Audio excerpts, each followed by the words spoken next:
నమస్కారం. నా పేరు లాస్య. నేను 4వ తరగతి చదువుతున్నాను.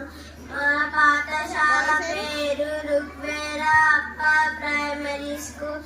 నేను చెప్పే కథ వినాయక చవితి. హిందువులందరికీ ఇష్టమైన పండుగ వినాయక చవితి.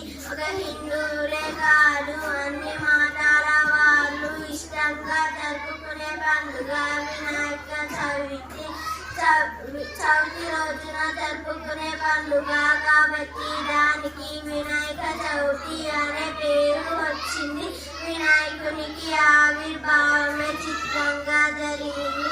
ఒకరోజు పార్వతీదేవి స్నానానికి వెళుతూ నలుగు పిండితో ఒక బాలుని బొమ్మ తయారు చేసి కాపలా ఉంచింది. సరిగ్గా అదే సమయానికి శివుడు ప్రవేశించాడు. సాక్షాత్తు శివుడినే ఆ బాలుడు లోపలికి రానివ్వకుండా అడ్డుకున్నాడు.